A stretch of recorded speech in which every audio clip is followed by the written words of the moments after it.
good morning, viewers. We are viewing this from the screens of the Nayong Pilipino Foundation, ICOMOS, and the Intramuros Administration, and anyone who's hosting a watch party right now. So good morning from the Nayong Pilipino Foundation. I am Laya Bokiren. Umpukan sa Nayon, or Umpukan, is a series of multi-sectoral consultations initiated by the NPF, or Nayong Pilipino Foundation, to enliven conversations based on its mandate in PD 37/1972 and the recently developed strategic roadmap. Originally, the project is under the Heritage Space Program of the NPF, meant to enable public participation for the development of the physical setting and content of the future cultural park and creative hub near Manila Bay. The site is close to the Las Piñas Parañaque Critical Habitat and Ecotourism Area. On the other hand, Umpukan is also a research tool for developing NPF programs and providing basis for policy research. So this is the third iteration of the Umpukan, and we are collaborating with ICOMOS and Intramuros Administration. Maligayang pambansang buwan ng pamana sa inyong lahat.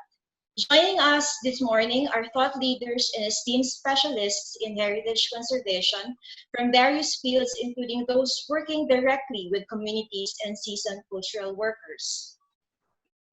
So to introduce, let me just share my screen. Okay, so this is the Heritage Communities in Our Future Umpukan. With us this morning is Tina Paterno, who is currently the president of the ICOMOS, or the International Council of Monuments and Sites. She is also an architectural conservator. With us also is Dr. Victor Benida, an economist from the European Studies Program and Economics Department of the Ateneo de Manila. With us also is Eric Acpedonu, a faculty member of the Department of Fine Arts at the Ateneo de Manila. Also with us is Claudia Montero, who is incoming PhD student in the Chinese University of Hong Kong and trained historian. Also with us is Bettina Bulaong, who is the Executive Director of the Escuela Taller de Filipinas Foundation. Attorney Guilherme Acido has been a public servant and is currently the administrator of the Intramuros Administration. Cecile Torrevillas Galicame is the director of the Museo de la Salle and is also the president of the Southern Luzon Association of Museums. She is also used to be the vice chair of NCCA's National Committee on Museums. With us is Nestor Herfilia, an esteemed artist and cultural worker who initiated the project Our Community of Practice. We have Chen Mencias, a tourism planning consultant who conceptualized Ecotourism Philippines. And last but not the least, we have Raji Florido, the program officer for the culture of UNESCO National Commission of the Philippines, and is also a master's student taking up the program at Asian Studies in UP Diliman. And finally, we have Cara Garilao, who is our moderator for this morning. She has a master's degree in heritage conservation from the University of Sydney and has authored many conservation management plans and heritage impact assessments. And she used to work for heritage consultant with Graham Brooks and Associates in Sydney, Australia.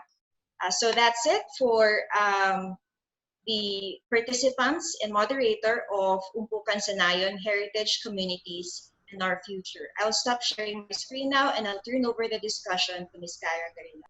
So, good morning, everyone. Thank you very much, Nayong Pilipino Foundation, ICOMOS Philippines, and Intramuros Administration for inviting me. Actually, I'm quite excited, a bit daunted, to be honest, by this task, as I think we will be touching on so many topics, and I only wish we had more time. Before we start, I just thought I would share my reflection for today. Not many people know that today, May 12, is the day that President Macapagal issued Proclamation 28, which declared that Philippine independence being moved from July 4 to June 12, the date declared in Kawi.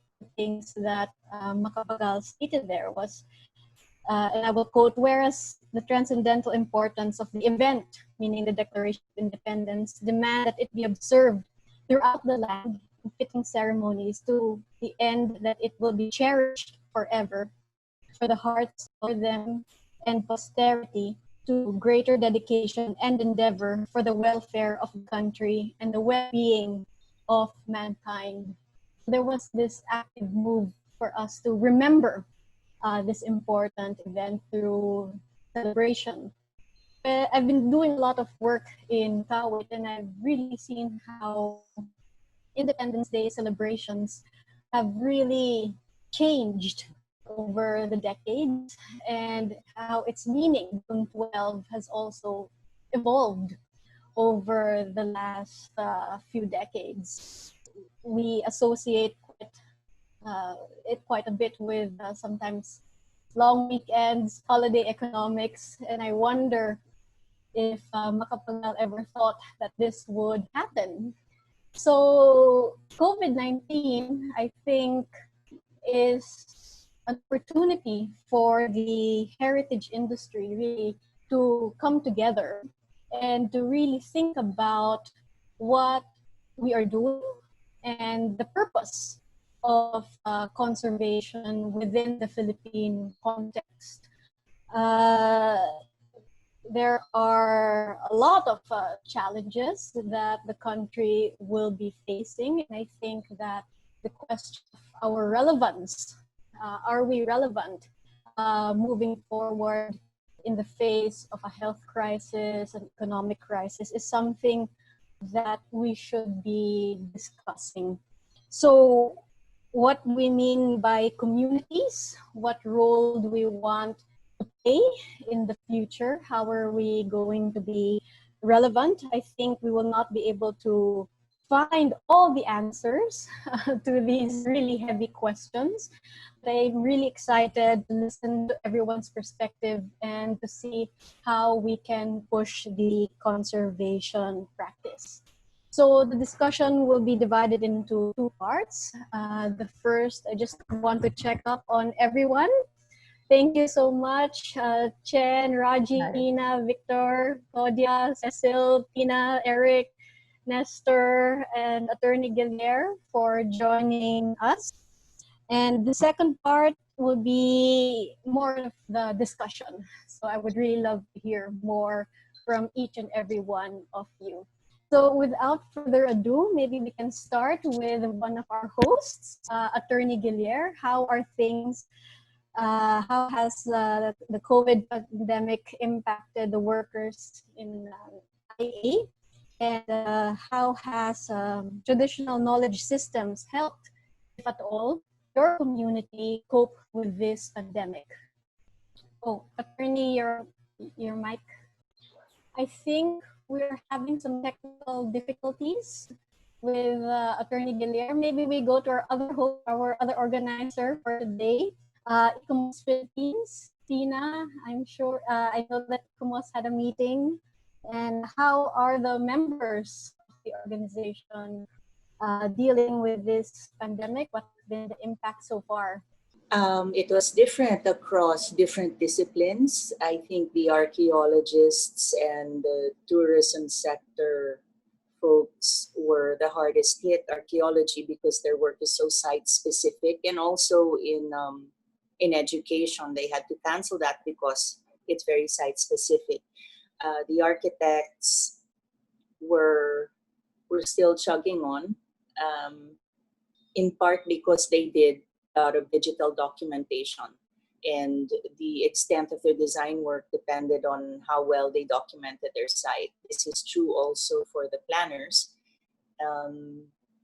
And while we had this on April 25, I was kind of expecting a pretty morose bunch of people, but the team ended up with a pretty sunny outlook, and it's exactly what you said. This mandatory pause is a chance to press the reset button and really rethink and reframe systems and their opportunities in that. I've been looking for the profile of who exactly was laid off what is the profile of workers who lost their jobs. And I'm guessing while a lot of the ICOMOS members had government jobs suspended or the hotels were pulling out, they still had work. What I'm trying to get a grip on is the mass loss of daily wage earners in the heritage sector. I'm guessing the contractuals in the heritage sector, those employed by the LGU on 6-month terms, are also precarious. Okay, thank you. It's nice to hear that that the professionals have a solid disposition about this. How about let's go to the south of the Philippines, to Mindanao, with Sir Nestor Horfilia. Sir Nestor, how is the pandemic affecting workers in the heritage sector in Mindanao? And I'm sure that traditional knowledge systems are probably helping to cope better than those of us living in urban jungles. Thank you, Cara, and maayong adlaw sa tanan. Thank you for allowing us to join in this conversation. And we would like to share a bit of our initiatives in engaging communities in heritage conservation prior to and during the ECQ due to the pandemic. In the last quarter of 2019, prior to the lockup, now we had several projects in the Davao region and in Zamboanga Peninsula directly related to safeguarding intangible cultural heritage as well as conserving tangible cultural heritage. I would like to ask a colleague of mine to read a very short draft briefer on what has been done before and after and during the ECQ. Okay, so the first project was conduct of the rapid cultural profiling in Davao region, a cultural mapping and inventory of community heritage elements, both the natural and cultural heritage, tangible as well as the intangible. Now, the project covered 5 provinces comprised of 43 municipalities and chartered city of Davao. It was intended to influence the LGU to oblige their respective culture and arts councils to be functional. The project envisions engaging the community stakeholders to pursue legislative actions and declare at least 2 heritage sites in every municipality by 2021. Moreover, these sites shall be developed as vital components of the heritage tourism circuit of Davao region by 2022. On the other hand, the project in Zamboanga focuses on safeguarding of the Indigenous Subanan Thanksgiving ritual complex, the Gibuklog, last December 10, 2019. The Gibuklog was inscribed in the UNESCO's representative list of intangible cultural heritage of humanity in need of urgent safeguarding. Thus, the first quarter of 2020, with the support from the NCCA and the UNESCO Center in Japan, we were able to assist the Subanan culture masters in the publication of a learning guide for safeguarding the Gibuklog, which can be integrated in the teaching and learning activities in both formal and non-formal education. Now, the third initiative centered on devising learning modules for public school teachers to integrate heritage education in the senior high school curriculum, especially in the arts and design track. During the implementation of ECQ and GCQ, most of our activities were either postponed or canceled. However, we were able to continue some engagement, albeit limited. Among others, we started the production of learning modules and short AV materials focused on cultural heritage elements that are considered significant to the multicultural communities in Mindanao. Likewise, some of our colleagues assisted the members of Indigenous Subanan communities in Zamboanga Peninsula region in the conduct of culture actions in response to COVID-19 pandemic. The ritual specialist or the Bailan in 5 Subanan settlements officiated the indigenous Giligan Sagampang ritual to invoke the help of the spirits and make them better as they conduct the customary social practices in safeguarding community health and promoting community wealth sharing while experiencing the extended community quarantine. Okay, two different sides, two different levels of engagement, and two different ways of reacting to the pandemic. While the Sabanans in Zamboanga Peninsula continue with their traditional rituals and knowledge system, now we here in the city like Davao have to slow down our engagement in heritage education, especially now that those working with the LGUs in the 5 provinces and 43 municipalities just couldn't be readily be contacted by us to pursue our planned work. That's all for the moment. Thank you. Thank you again, Cara. Thank you, Sir Nestor. I liked what you tapped on, rituals that promote community wealth and sharing at this time. It reminded me of this article on the Tengao in northern Philippines that our indigenous communities there are practicing to really safeguard the health of the people. We will explore this further, but from the south of the Philippines, let's go to the extreme north to Batanes, where Chen and Cias has done a lot of work. Chen, how's the community up there, and how are you thriving? I've been there actually for quite some time. We were supposed to start a project prior to the lockdown, but we had to postpone that. It's part of the tourism master planning. We were moving into phase 2 of the project, so that has to be postponed. But my understanding is that the Batanes all this time, for centuries, have been very resilient. Whatever challenges they face, whether it's the recent earthquake, we've heard about that, right? And they always band together as a community, and culture has been a major major element in that resiliency of the Ibatan. But my concern, because of this COVID, some of the rituals may not be performed, at least in the next 12 months. Every year, barangay would have bayanihan, they call it Kaybaybanan. It's specifically a bayanihan that helps family restores the roof of their Ibatan house.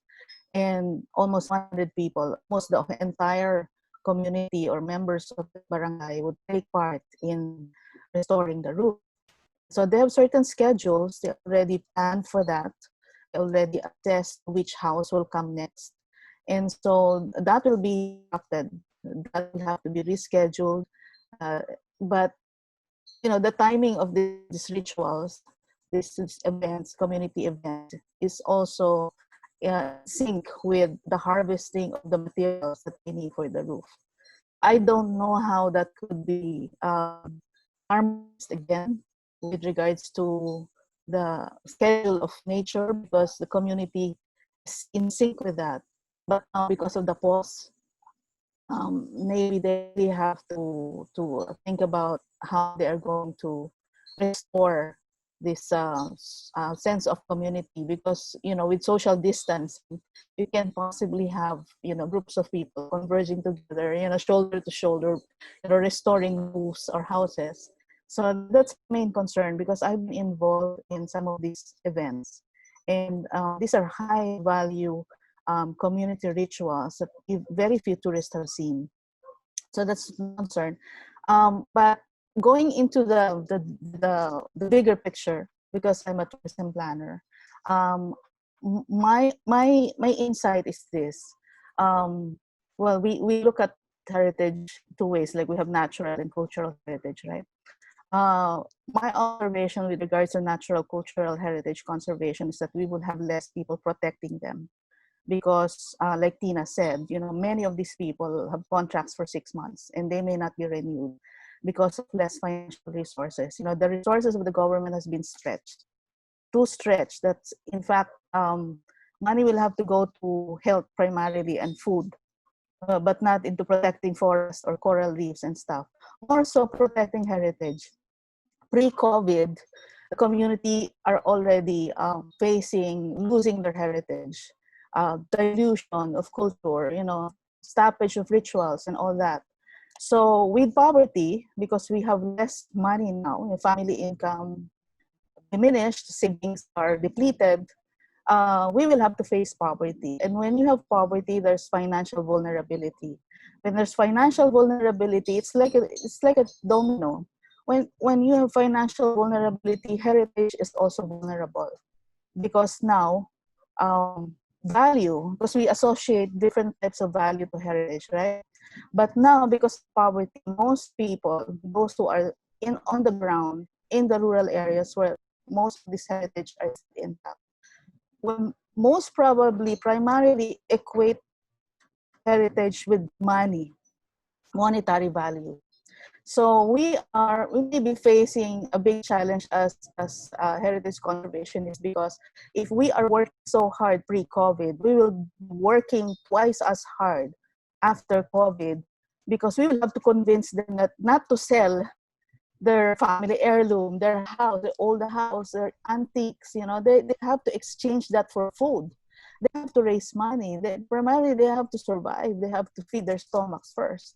So that's the dilemma that I think we have to face. That's from the perspective of a planner. Thank you very much. You already raised one of my favorite topics, the question of value. Yes, what value. do we mean by value? We will delve into that in the second part of our discussion. But thank you very much for that.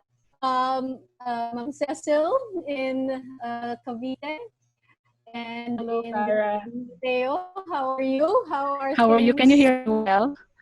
Yes, we can hear you. Yeah, thank you. Good morning, everyone. Nice to meet you, though virtually. And thank you for the opportunity to share in behalf of the Luzon Museum. Sorry for that. Anyway, allow me to share briefly some few slides to give you an overview on what's happening among the museums in Southern Luzon. So include us here. So let me share a few slides with you. So here, SLAM, for those who don't know yet, is composed of, it's a regional museum association, and we have about 13 museum members coming mostly from Calabarzon, Cavite, Laguna, Batangas, and Quezon. And these are museums, either private or public. So a lot of our members are actually LGU museums and NHC museums, or the National Historical Commission of the Philippine Museums. These museums immediately closed as soon as the quarantine was implemented. So imagine, of course, the tourism sector was among the sectors primarily affected when the COVID-19 happened. So there was this concern. This is not exclusive to us, but to a lot of us on manpower, especially for the contractual services. A lot of our staff had to stop working, and stop working means not getting paid. We just had to be evaluated, and it's a major concern. It's a major problem. So we were talking about amongst ourselves, and we were saying, tulong ka pa ba sa iba? Ito nga sa tabi mo, tulungan mo na lang. So parang that became our advocacy. Instead of extending help to further places, we had to help our own staff on how to survive during this lockdown period. Other than that, protecting heritage is another concern of ours. Specifically for museums, our task is really to preserve objects and artifacts. So imagine how difficult it is now that manpower is cut down. We cannot go to our museums. We cannot do the regular periodic checking of collection, considering the fact the storage conditions in many museums in South Luzon are not ideal. Prior lockdown, more so now. Our museums are also not ideal conditions for ideal museums because most are old houses, very limited budget. So imagine the difficulty in maintaining upkeep of this collection being um, that's being given to museums. So that is a big challenge to us now, especially now it's summer. And then also most of the museum personnel are technologically challenged. So how do we the struggle to keep up and to develop another platform for to continue the museum missions and programs using online programming is another challenge for many museum workers, believe it or not. Sad truth, but that's the truth at the moment. Not all are capable. So not all slum museums were able to easily upgrade and proceed with this kind of technology. And the worst part is the anticipation of possible budget cuts once all this is over. Because truth is, we are the least priority in the hierarchy of prioritizations of our mother organization. So that. But we also realize that cultural mapping is essential if only with maps. So this is one good example. Binyan has a museum and they did their cultural mapping last year. And because they did their cultural mapping, they were able to finish the entire mapping of their cultural heritage, tangible and intangible. So now they've been very active in pursuing an online festival. I still don't know how they're going to do it, but they've been promoting it. So it's an online festival that they will initiate because they did cultural mapping. So that is for Binyan. We have yet to see what's going to happen after that. So some of our members post their concerns. Survival really is the main issue here, more than anything else. That's a priority. Food, safety, physical, mental health. So that's what's happening.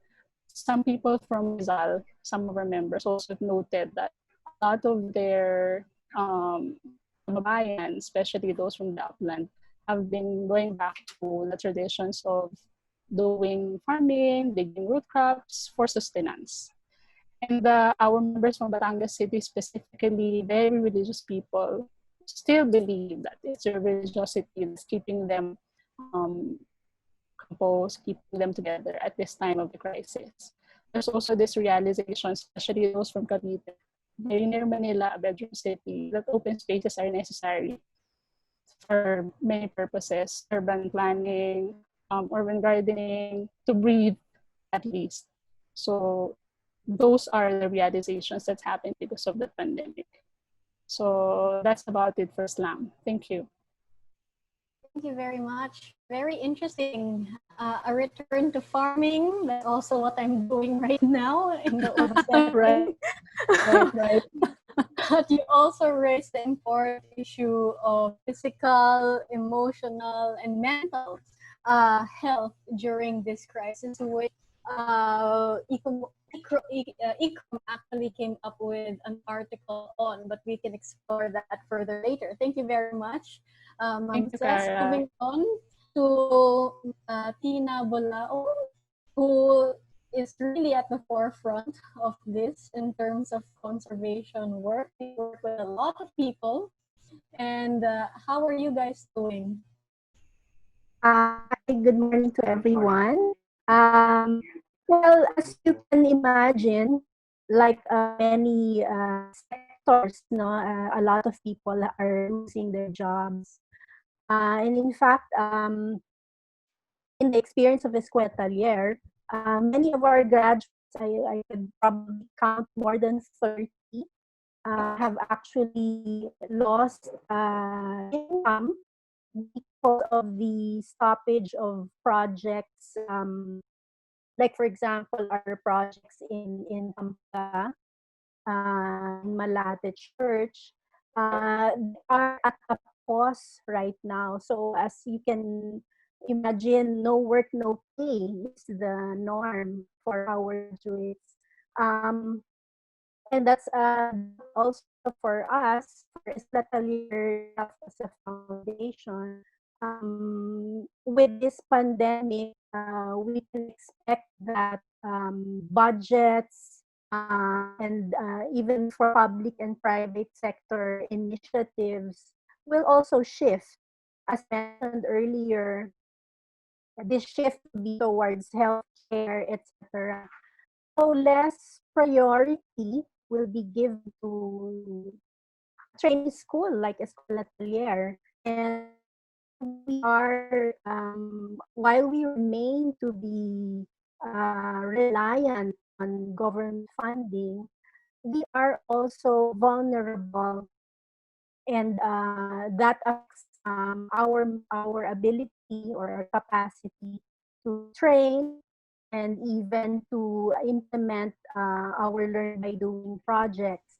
So as it's also difficult right now because we need to ask the question, how do we continue to remain relevant so that public-private sector will continue also to support our training activities and our projects, which I think was already recognized by government anyway, that we need to continue giving job opportunities to people. So in a way, what is required of us is to really reprogram our activities and even reprogram how we will continue to train. So for Escuela, it's quite a big challenge as well, because of that context that I was just describing earlier. That's it. Thank you very much, Tina. I can just imagine all the expertise of your students and the graduates. It would be a real Yes. shame if we lose them all because Right. of this and all the good work that they do to restore buildings scientifically Right. across the country. You brought up the issue of how to sustain, and let's talk about the economy and money with Victor revolving Venida. Any silver lining here? How are what's your fearless forecast? Sorry, say it again. The audio is not clear. Okay. So good morning, everybody. And the only thing I'd like to be discussing today is something which I already mentioned in a paper I wrote back in 1999. This was during the Asian financial crisis, and it seems all of a sudden quite relevant to this day. My argument at the time is my main concern being the preservation of heritage buildings, heritage structures, and the like. And the argument at the time was based upon research and the like. The main factor that caused the destruction and the demolition of a lot of heritage buildings, heritage districts throughout the world has been real estate speculation, most especially since many of the heritage buildings are located right at the centers of cities. And we're talking also of cities with a lot of business activities going on, okay? Financial activities, commercial activities, and the like. And the heritage buildings are all located right there in city centers. The very location itself is very, very attractive for the construction of bigger buildings and the like. And that really caused a lot of the destruction of many old buildings, old districts, and the like in many and throughout the world. And as it turns out, it did happen here in the Philippines, okay? Since the past 18 years, they say from year 2001, the economy has been growing and growing and growing. That's the longest period in our history of the economy always having positive growth. And that's why we had a lot of real estate investment entering into the picture, which caused really the demolition of huge numbers of our heritage structures and the like. Eric Akpedono had their own research there. They're able to make an inventory of the old buildings in Manila and they keep track of which of those old buildings were lost through demolition since the year 2000. Right now, given that there is a global recession because of the pandemic, we can expect that real estate speculation would be moderated. It could be in the next couple of years. Okay? It's because I guess those people who have the money to engage in the purchase of real estate and their demolition, they don't have that money yet. And there is no clear pattern when the economy will start being very, very attractive once more for business activities that would require huge spaces, which would mean constructing new buildings and possibly having these buildings constructed in those areas where you have heritage structures, so they could then be demolished. Therefore, I would say that in the next couple of years, that would be an opportune time to once more keep track of where our heritage buildings are and see and research on ways of adaptive reuse. But the other thing is that we would therefore need to become perhaps much more actively involved in lobbying with local governments to work at trying to get more of the construction of new buildings in other places. So we're talking here also as well of urban planning.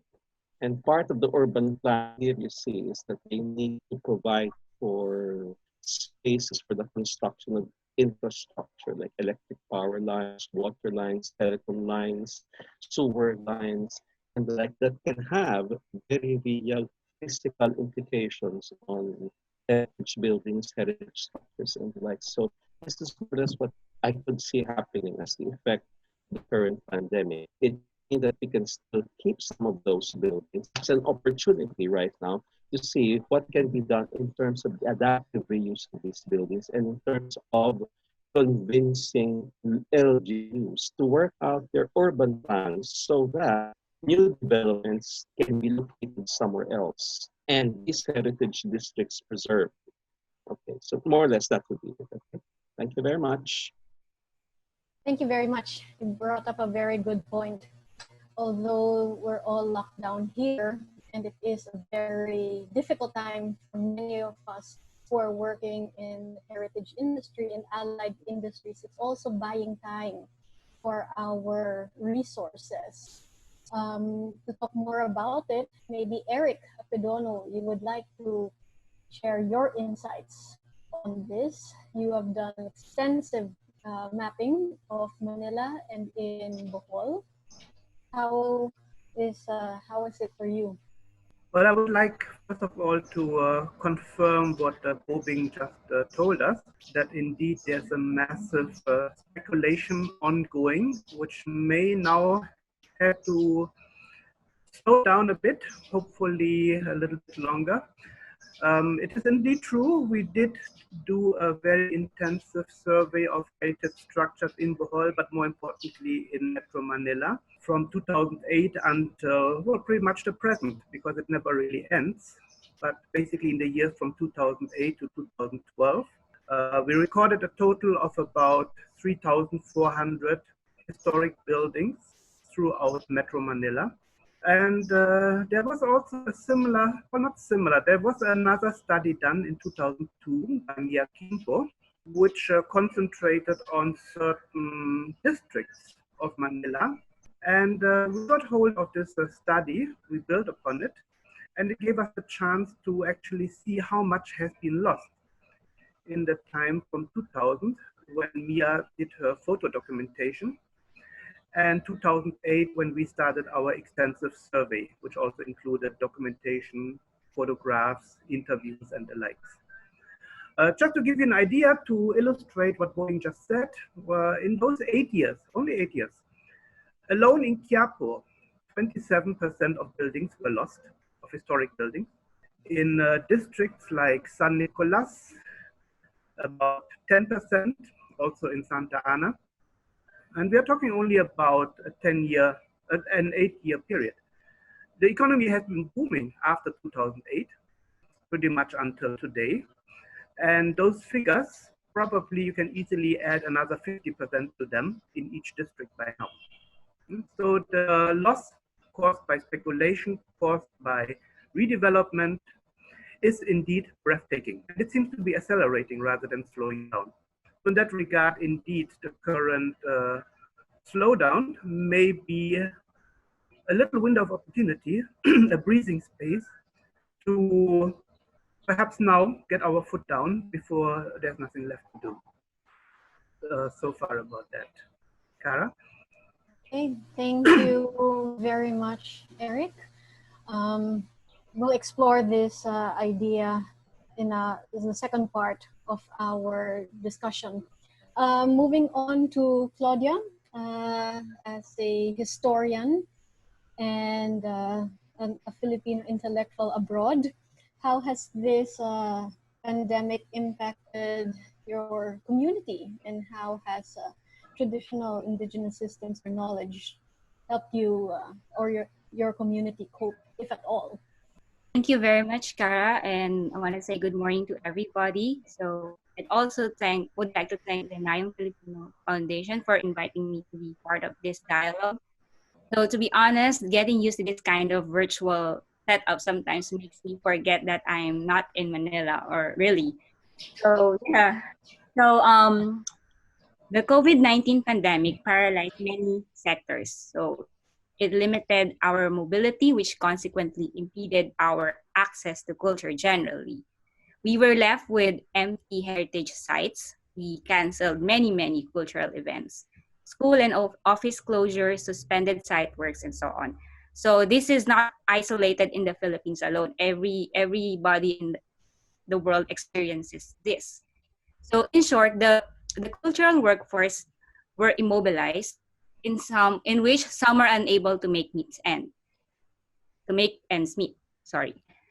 The impact of this pandemic is still being felt across in all aspects: economic, political, social, and of course, cultural.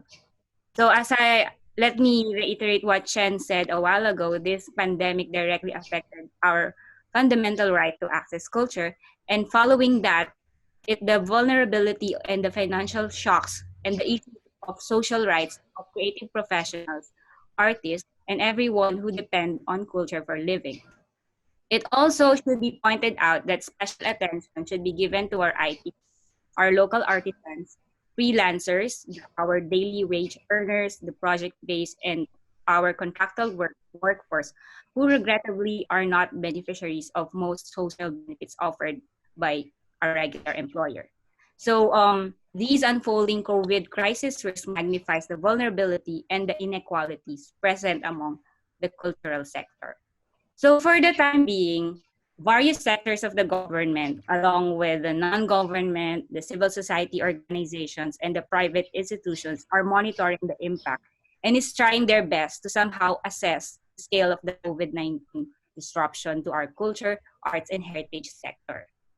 So this is often conducted through online surveys, virtual webinars, and meetings like this, sector-specific temperature checks.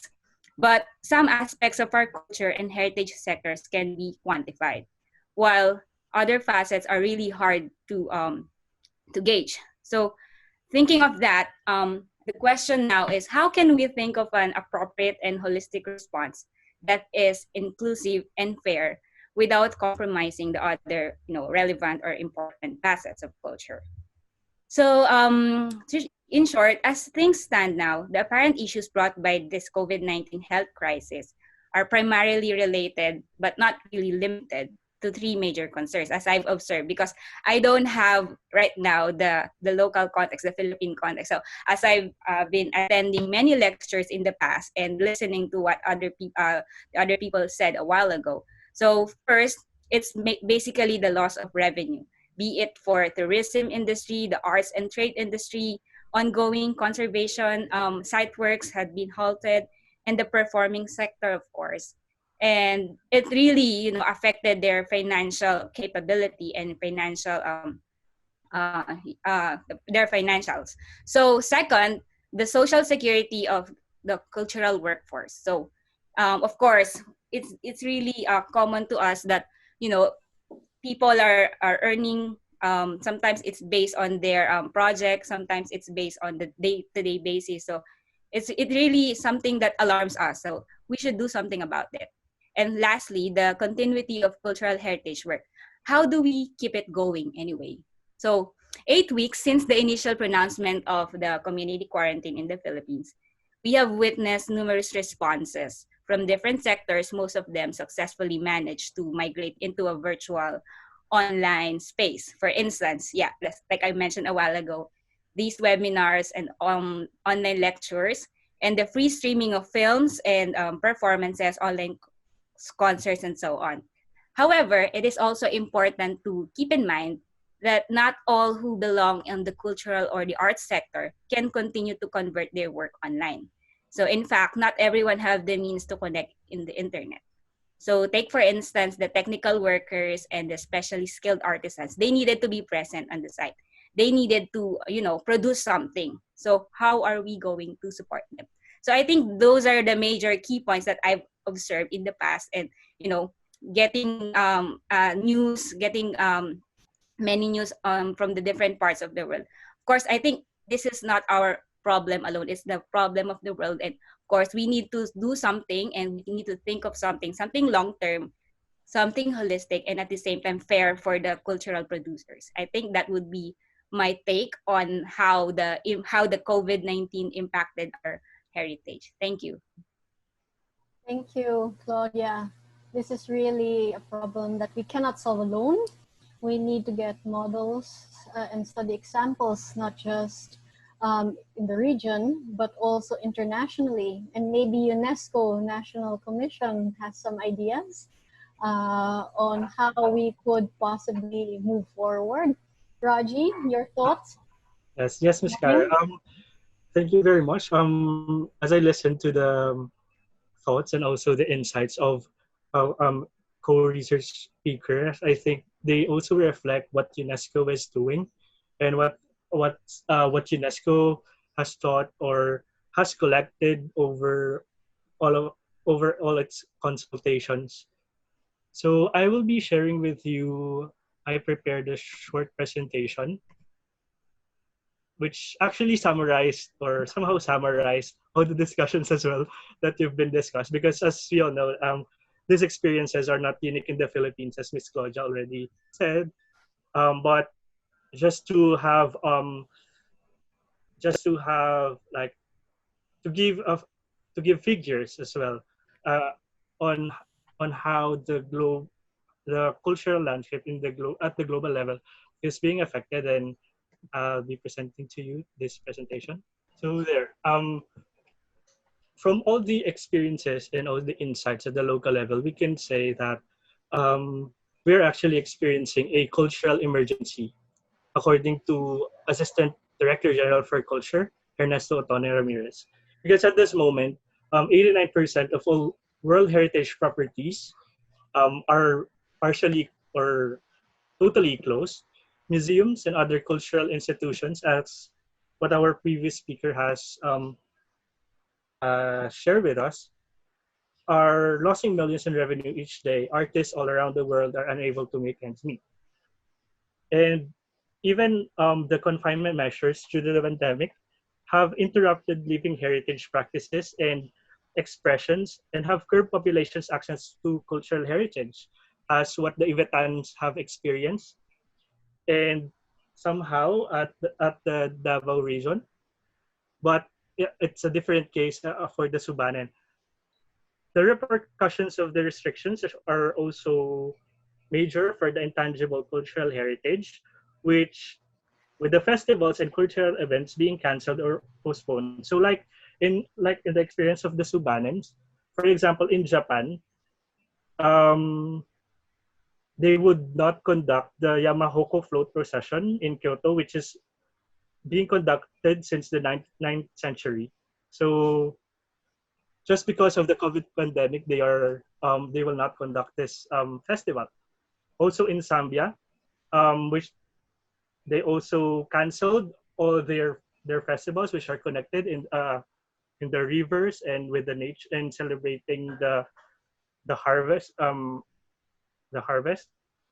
And also, um, in Botswana, the earthenwares, pottery are being produced, but because of the limited access to um, economy and also to market, um, they are losing a lot of income.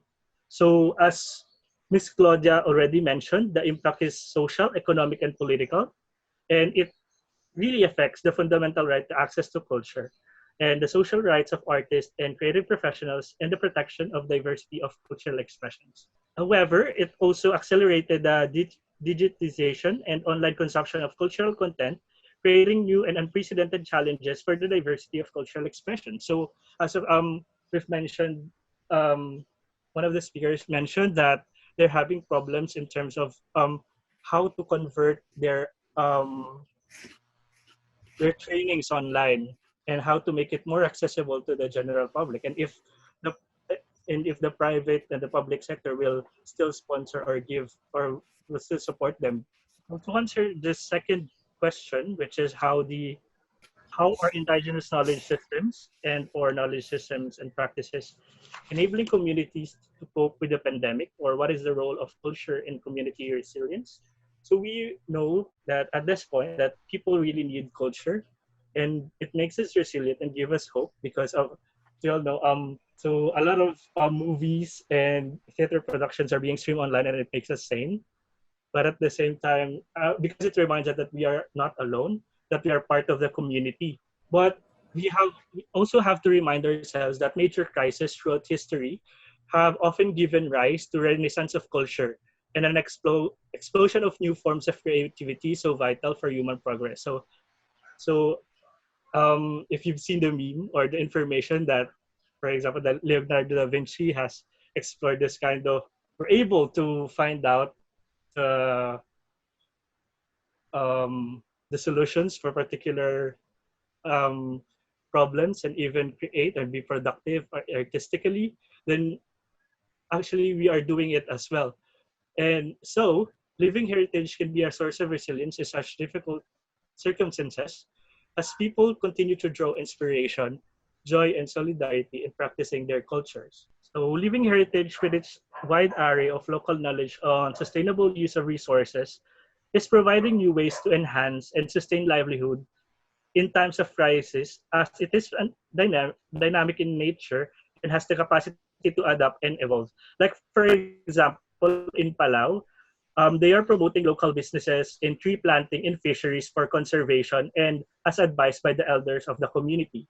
And similarly, here it was mentioned that the Filipinos are going back to farm or traditional farming. Same in Dominican Republic. The government is encouraging backyard traditional gardening to tackle food insecurity and maintaining local traditions of gardening and cuisine.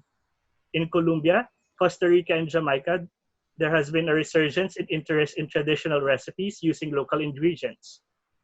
Also in Lebanon, there is an increased interest in a return to traditional organic farming, particularly among young people. So it's similar to us. And many communities around the world have found digital solutions to share intangible cultural heritage in accordance with social distancing measures.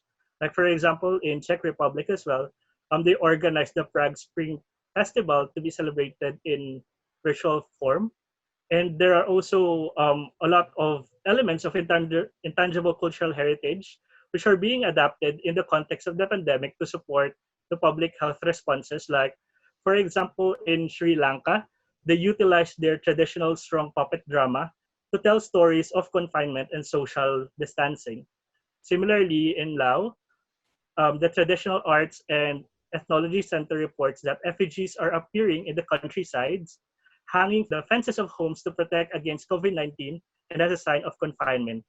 In some cases, people are responding by creating new rituals. In Europe, people applaud healthcare workers at the same time every night for their tireless service, and teddy bears appear in windows for children to point out along walks around the neighborhood.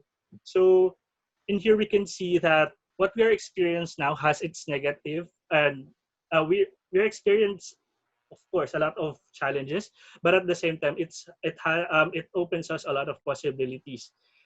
And as already mentioned before, this would be the time for us to rethink heritage conservation in the Philippines, as well as to protect as well the welfare of our cultural workers. Okay. Thank you, Raji.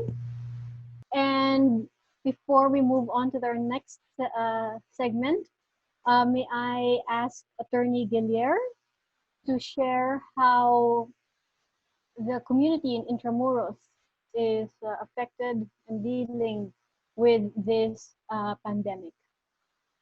Good morning, everyone. Am I coming in clear already? Yes. Okay, so I believe everyone has spoken and have the same result and the impact is the same as well in Intramuros. So everyone has spoken regarding the impact on service delivery and access to goods and services. Let me just highlight as well, and I think Claudia raised this, the impact as well on governance. So there is indeed a slowdown in terms of the different government agencies that is in charge of implementation and execution of cultural and heritage programs and policies. So whereas the program before was to be for the implementation and execution of programs on heritage, there is now a shift towards assistance of cultural workers during this crisis. So it again raises the gaps in terms of the vulnerabilities of the sector. So in terms of the impact on the intangible heritage, this we can see already, and one of the speakers also raised this, that a lot of the scheduled festivals and other events that are really meant to highlight again cultural awareness have all been suspended or canceled for an indefinite period. So again, there may be a loss of revenues, but this should be seen also as an opportunity for the sector to shift into another platform, perhaps, or to reconsider and to reflect on what other ways can be used in terms of establishing the value and uniqueness of the sector. So everyone is feeling the impact, but the challenge right now is how to shift towards more programs and policies that will be more addressing or that will address the pandemic, not just for the current response period, but also during the recovery. Thank you, Attorney Gillier. And I thank you for bringing up topics of revenues, values, because I think what this pandemic is really asking us to do is to ask ourselves the question, have we been approaching heritage wrong the past few decades? There's a question here, how can we continue, how can heritage continue to be meaningful and relevant amidst COVID-19? But I think this question is loaded with assumptions. First of all, relevant to whom and for what? And I think so much has been raised about lost income, lost revenues. But I think what was also raised, especially by Sir Nestor, was the importance of traditions and how traditions and knowledge systems can actually help us get through the crisis. So I would like to put forward to everyone the question. And anyone is free to respond. Prior to COVID-19, to whom do you think we have really been relevant to? Who has heritage, as we practiced it prior to this pandemic, been relevant to? And who were the groups that we have excluded in our practice? Because if we were probably inclusive as we say we are, then we wouldn't really be questioning whether heritage would be relevant in the future. It would be important as if it were air that we were breathing. So I don't know if anybody would like to respond to this question. Who are we relevant to?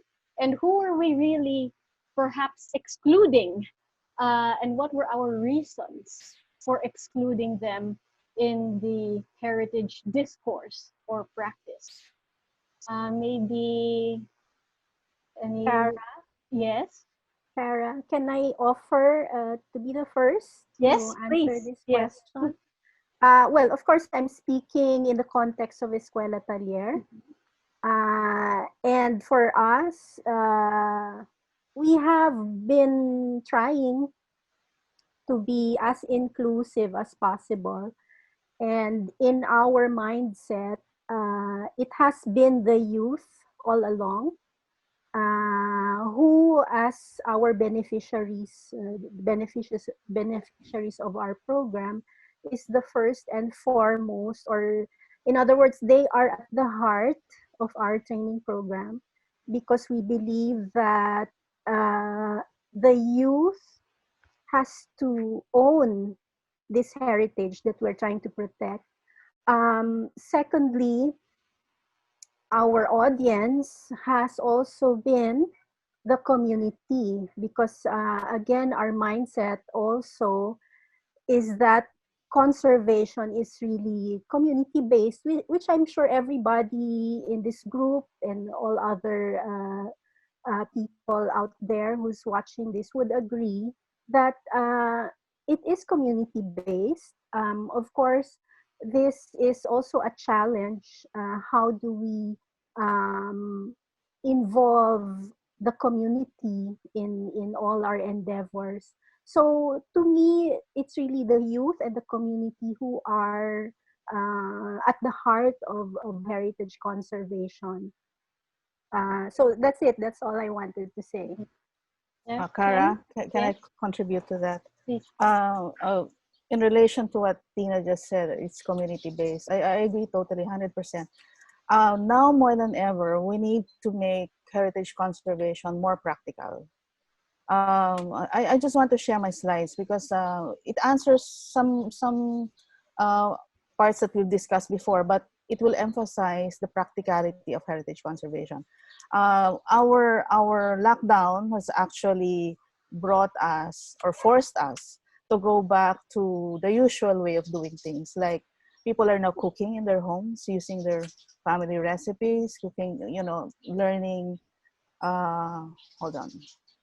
Where is that? Let me just, sorry about that. I'll open the slide. It's already open actually. I just need to share. Okay. So I'm also talking from my point of view, our family's experience with regards to the lockdown. And people had been sharing a lot of this also online. And now we're discovering, we're learning more about what our parents used to know, our grandparents, especially those living in the provinces. For example, this kind of plant. Who would ever know that you can eat this plant? When, as far as I could remember, I would just start pulling them from my garden. But somebody posted that, it's called pansit, and now you can actually cook with it. And so we're discovering this interesting knowledge that has been buried for many, many generations, but now they're coming out. So I think that's the value of this lockdown. And so we, as we are now sharing this knowledge, we accumulate, knowledge, and now we're sharing it with our family, at home. I think this is really an opportunity now to transfer this kind of information. And so also, certain practices that are now being diluted or forgotten are coming back. Foraging, for example, because of lack of food. People are now starting to be aware of the kind of food that they have all around them. Like we do tree planting in our subdivisions. The DNR started advocating planting trees that that bear fruits. Building food forest. But then before the lockdown, they were just ornaments. But after the lockdown, we see them bearing fruits, and now we can harvest from them and make jams, recipes of our parents. It's actually a jam that I made from our mulberry trees. So, we are now trying to bring back these kind of practices that we have forgotten. because of the kind of life that we were living pre-COVID. It was like a fast life, you know, we have schedules every hour, every minute, we're doing something else, but not doing the things that our parents and grandparents used to do. And we are now more aware eating fresh food. So I think it's very important now that because of the lack of production of factories, so we see the value of that. And homemade products. I have seen like my sister in her farm, she was locked down in her farm. They started making local beer out of turmeric. So, and there's joy in that. And we have to bring it back, the joy of going back to the basics of producing food. And because of this, I think there will be an awareness on the significance of crafts, of local production of food.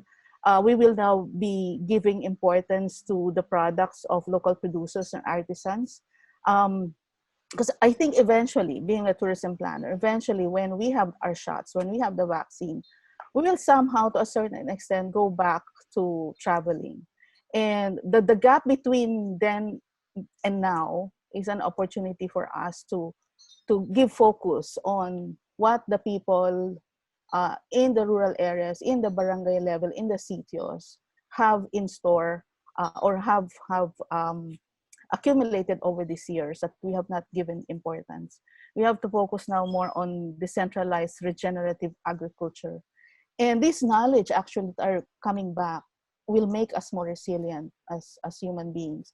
Before it was just, these were just important in the province, in the rural areas, but now even people in the urban areas are learning about these things. And so I think I see the link between cultural heritage, food security, and resiliency. Pre-COVID, our family had started an urban garden already, but now we see it more significant, replicating it more as more families are realizing that it's better to have food, you know, right beside your house, and because you can't buy it from the groceries anymore, you can't go out. And even knowledge on seeds.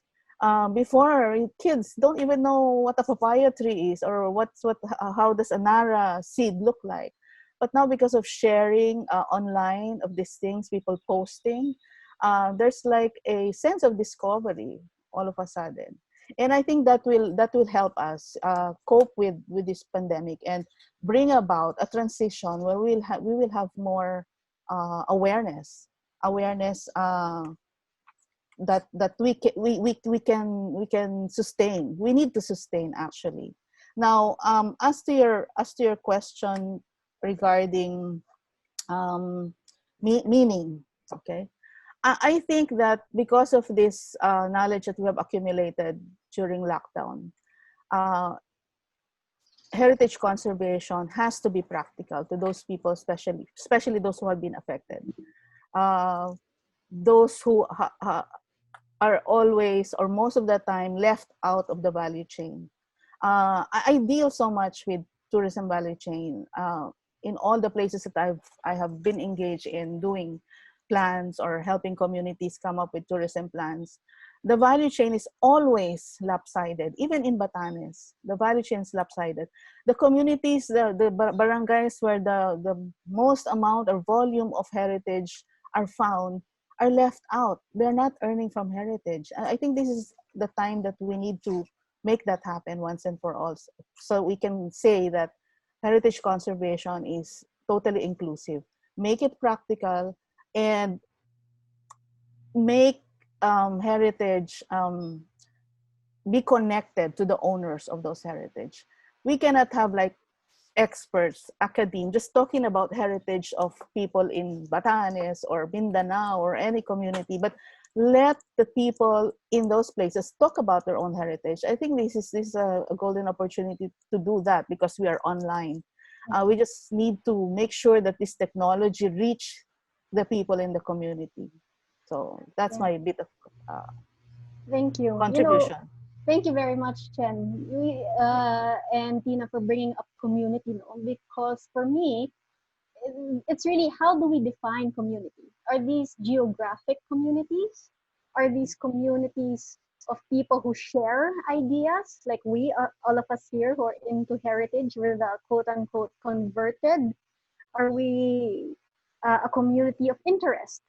And if if we stick to specific silos, then we may be shooting ourselves in the foot, because as you said, no, we need to become relevant. We need to become we need a more holistic approach to heritage. For a long time, we've been talking about the economic value, but what about the emotional value? Are we looking into those things? Are we looking at the psychological value of impact of heritage? Do we need to go beyond revenue and look at the triple bottom line? Has the practice been such that it's profit, but we forget planet and people at the end? Maybe Ma'am Cecil, who brought this up with the museums, what are your thoughts on this, and what might be the reasons for exclusion? Thank you, Who is Kara. your audience? Yeah. Actually, I've been thinking, this is beyond, your question is beyond the walls. And the museums are usually enclosed, right? So this is actually beyond the walls. And when Miss Chen was talking and then you posted your questions, there's only one thing in my mind at the moment. It's about cultural mapping. Because cultural mapping is really involving the grassroots communities. And that's, for me, it's something that we've started but we failed to do in preparation for a very grave situation like a pandemic like COVID-19 right now. Why did I say that? When we do cultural mapping, we map tangible and intangible. And of course, every intangible, there's always that intangible heritage aspect to it. And Sir Ness is among the person would be able to talk much about it, because we've been working on this cultural mapping together all over the country. And among the most interesting when we do cultural mapping is the intangible of subsistence technology. So when we say subsistence technology, it's actually this very thing that Ms. Chen was talking about, how the indigenous people survived and sustained themselves through many generations. So when we do cultural mapping, we involve several levels of communities, not one community alone. So we involve the grassroots, we involve the administrators, we involve the academe, the experts, but also we involve the LGUs or the government, who are the key persons who can actually make things happen for the entire communities that we are involved in. So it's important that these groups of communities work together to achieve a very specific goal of really pursuing the preservation of our heritage and our traditions. My thought is, had we done or we did really serious culture mapping activities prior to this, and then did promotions and did probably involve community, taught them how to survive using indigenous knowledge systems, we would have less concerns now on how to sustain our lives given this pandemic. So that's my thought. Thank you, Kara. Thank you. I saw Raji and then Eric. Yeah, Raji. I'll just add the experience of the Puerto Princesa Subterranean River National Park in safeguarding our natural and even the cultural heritage of the community, in which other communities may learn from. I think this is one of the best practices currently that's happening in our country. For more than 400 households have been affected because of they stopped already the tourism activities in the area, but its protected management office is hoisting its efforts to provide alternative sources of subsistence and income to these affected families. Like you one of the question is that is it necessarily, or is it really necessary that we put highlight, or we put premium on giving economic subsistence or the economic subsistence to these families, because it's they cannot they would not and they cannot appreciate the cultural their cultural heritage if they cannot meet their basic necessities.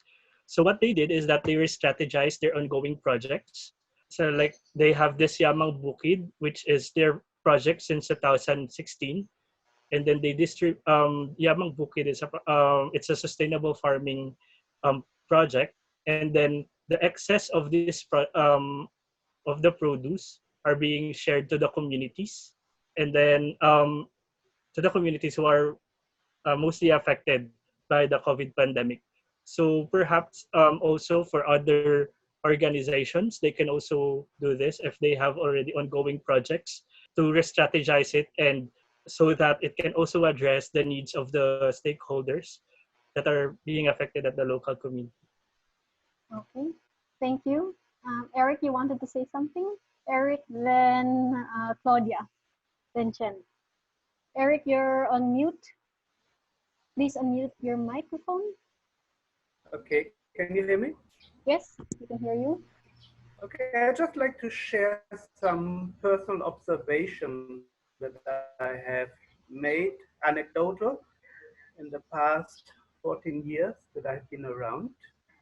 To start with, I believe, at least in urban areas, maybe in the rural areas it may be different, but in the urban areas, heritage preservation is still primarily a middle or upper class endeavor and concern.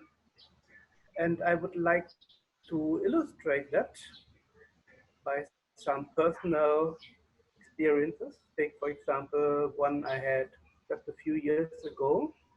I was joining a trip of the Museum Foundation to La Loma Cemetery. It was heritage themed.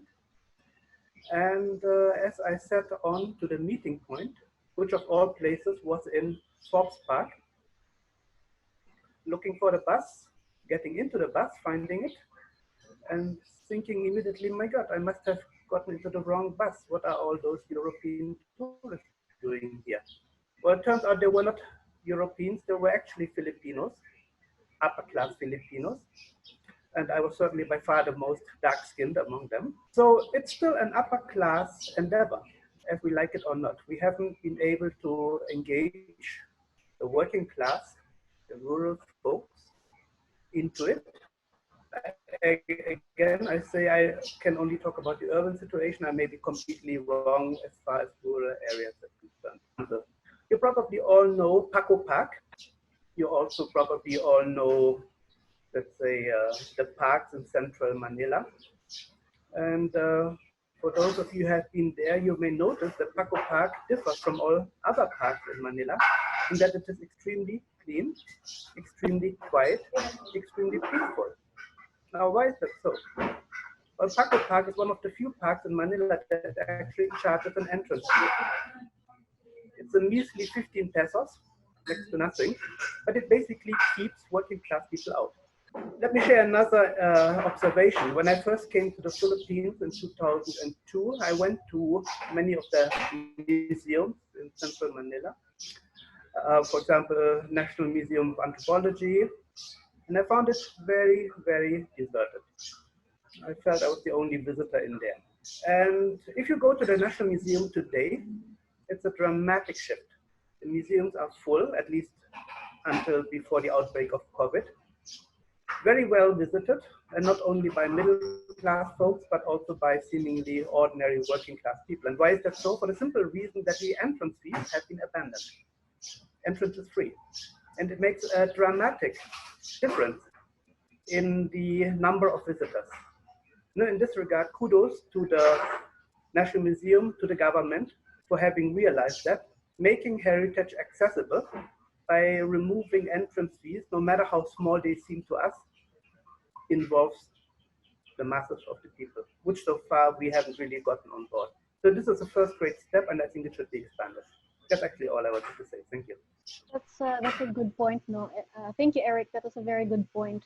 Once you remove a barrier, in this case, a financial barrier of the entrance fee, you're able to become more relevant to a greater public, and perhaps this public is able to create personal meanings and values to this museum and this heritage site.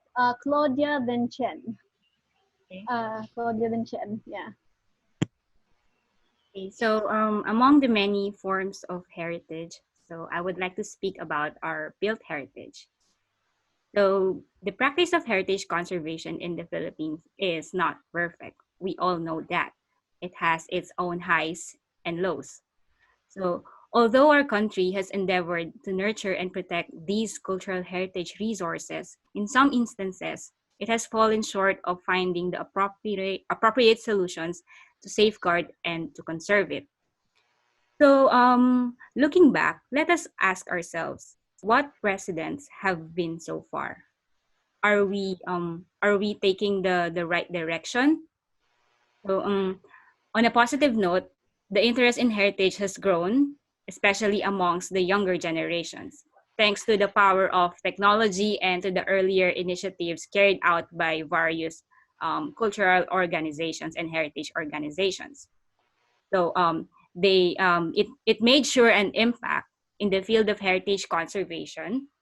However, I personally believe that unless the stakeholders, the community and these cultural agencies and the NGOs work together to lobby and, to pressure our LGUs to be more proactive rather than reactive and responsive, it will remain the same. So we should, raise our voices and, tell and never get tired of pressuring our LGUs to act on it. So heritage as identified through conservation and preservation is understood largely architecturally. I am speaking for built heritage only. So irrespective of its location, built heritage reflects the culture of time of the people who built it. It is a record of our way of life, a collection of tangible examples that tell the story of a Filipino nation. So from the surviving heritage, one can see the colonial influences that affect the Filipino lifestyle, what other cultures have contributed to the nation, and among many reasons why built heritage matters. However, these reasons often remain untold and unsaid, and thus unheard by most of the people who stand benefit to a lot from knowing it and understanding more of this heritage. So, in my opinion, the actions and the responses that we're planning to carry out should, yeah, like what Chen and Raji mentioned, should be inclusive, and of course we should continue this like further this pandemic and heritage is it makes us resilient, it builds our identity, and if we work and think together we can achieve something. Heritage should be treated as an important facet of governance because we need something that will push it, that will make it happen. So it's really difficult to say, oh, we need to do this and we need to do that, but nothing is acting because we really need the government to act on it. And yeah, that's all I can say. And thank you, Kara, for lending me time to air out what I want to say. So that's it. Okay, thank you. Chen, you wanted to add something? I wanted to comment on Eric's, what Eric mentioned, taking out barriers. It may won't work for built heritage like museums or any built heritage where you allow people to come in and see what it has, but it's not going to work for communities that have natural and cultural heritage, simply because, and I'm talking about based on my experience. Let's go to natural heritage, for example. There is natural heritage is valuable because it is our life support system primarily. Secondary, it's a tourism asset, and that's how it's earning. That's how you attain the triple bottom line. You conserve and then you generate income. You plow back to conservation. For heritage, my observation is that it's heavy on subsidy. It's really government funding, international organizations funding, but we're not generating much from cultural heritage. It's more on the natural heritage, because in the framework of natural heritage conservation, the livelihood component is already included there. But with heritage conservation, I think we need to do that, because you cannot allow people to come in and not pay, because you're talking about real people with real lives, daily routine. They will not be incentivized, or rather motivated, to talk to guests coming in and out. They would even be perceived as nuisance, in the same manner that there's a community in Batanes that actually perceive tourists as nuisance already, because they're not earning a single cent. And so tourists are just like causing disruption in their daily lives. So when you talk, Cara, about triple bottom line, and we call it triple bottom line because it has to be a balance. You have to balance achieving those goals, the economic, social, and environmental. In fact, quadruple bottom line na yan, management and institution. You cannot preserve heritage merely by subsidy. And now we cannot rely on subsidy anymore, because money will be diverted to health and food security. But then with food security, cultural heritage is linked there. So that's one avenue that we can explore by linking, so it can be funded. As for other sectors of cultural heritage, we need to be very creative in finding ways by which it can generate income for the community. It cannot be free. It doesn't really work in the field. With natural heritage conservation, there is a concept called payment for ecosystem services, wherein slowly it's being integrated to the tourism framework, when we make people realize, or tourists realize, that this attraction is not free. This forest is not free. It's providing you joy. It's providing you knowledge, providing you other values. You need to pay for that. You need to, monetize that for the people protecting that heritage. We can actually integrate the kind of thinking or mindset in cultural heritage as well, because that's exactly what people are saying in the communities, that hindi naman makakain tong heritage na to. Why are we going to preserve this old house? Hindi naman namin makakain yan. So this is something that we need to think about and slowly integrate in the way we do things in the coming years. I want to clarify. Is it lost in interpretation? It's easy to see the value and to connect the value of natural heritage to my personal life. But when it comes to the built environment, the interpretation is lost. Would that be? Yeah. We haven't been able to show, or for them to feel that it is important to a wider audience. And that's also the reason why Eric was saying that his observation is that when it comes to built heritage, it's just the elite that would pay to visit these sites, not the usual, people on the street. It's because it's not practical for them. It's not significant for their daily lives. But if you swap that, you find that integration, it will be significant on a daily basis. I'm using my heritage on a daily basis. I'm using this basket, and I'm earning from it because I'm demonstrating how to make the basket, and guests are paying. Something like that. How do we make it the two Tinas? The Tina Bulaong first, Paterno, then Raji. Okay, how do we make it relevant? Okay, I agree with Ms. Chen, regarding the involvement of, let's say, the lower class society. I hate to use that term, but just for it to be clear, in fact, since its inception, Escuela Taller has been really a marriage of two solutions to the problem of poverty and heritage conservation. So the two solutions being the youth, and I'm talking about youth training, of the out-of-school youth, or the people coming from the indigent backgrounds. And they get to heritage conservation creates jobs. So this is marrying the two where you give the youth from indigent families the capacity to intervene and protect heritage. So for me, this is one way that we involve indigent families so that we are able also to end poverty. So it now becomes something that not just involves the elite, but actually you are bringing in another set of actors who could find livelihood in heritage conservation. So there's a big value in that alone. So that's why this is something that Escuela Taller has been advocating all these years.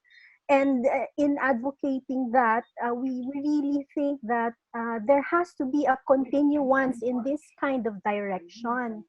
But if, you know, as I said earlier, it's difficult now because, of course, the public sector, the private sector would rightly focus now their resources in healthcare or in, as mentioned earlier, in food, etc. All the necessary services.